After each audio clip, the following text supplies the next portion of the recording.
Assalamualaikum warahmatullahi wabarakatuh. Hai teman-teman semuanya, pada kesempatan kali ini saya akan menjelaskan mengenai takhrij hadis.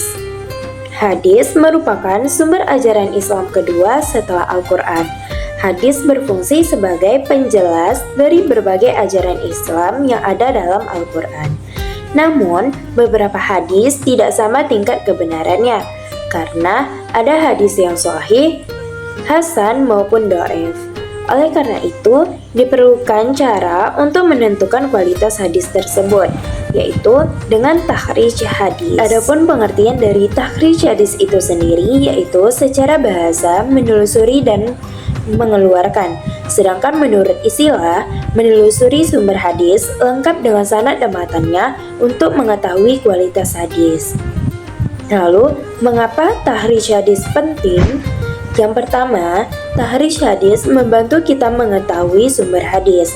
Dengan adanya takhrij hadis, kita dapat mengetahui di kitab mana hadis dicantumkan dan siapa yang meriwayatkannya. Lalu, yang kedua, takhrij hadis membantu kita mengetahui kualitas hadis, karena ada beberapa hadis yang tidak bisa dijadikan sumber hukum. Dengan takhrij hadis, kita bisa mengetahui hadis tersebut termasuk di hadis sahih, hasan, atau dhaif. Lalu yang ketiga, takhrij hadis berperan dalam menjaga kemurnian ajaran Islam. Dengan adanya takhrij hadis, umat Islam terhindar dari hadis palsu dan tetap pada ajaran Islam yang sesuai dengan tuntunan ajaran Rasulullah SAW. Lalu yang terakhir, takhrij hadis membantu kita mengetahui sanad dan kredibilitas perawi, sehingga kita dapat mengetahui perawi tersebut dapat dipercaya atau tidak, lalu sanadnya bersambung atau terputus.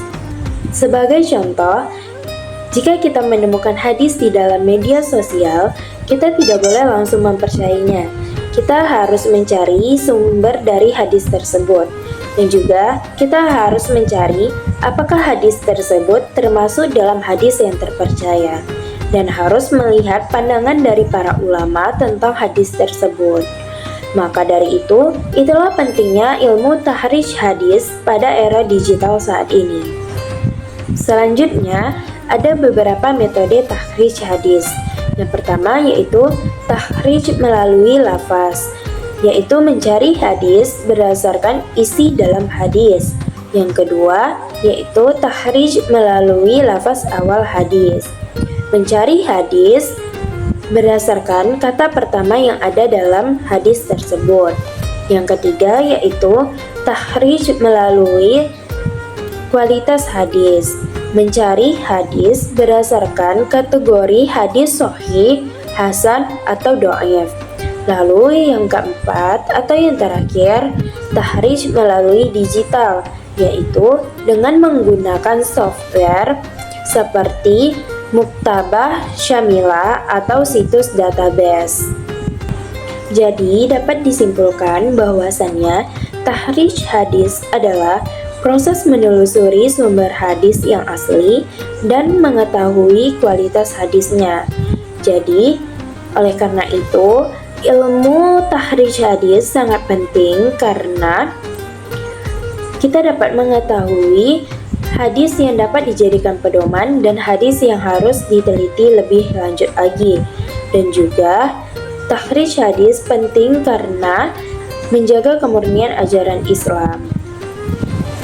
Mungkin sekian penjelasan singkat yang dapat saya sampaikan.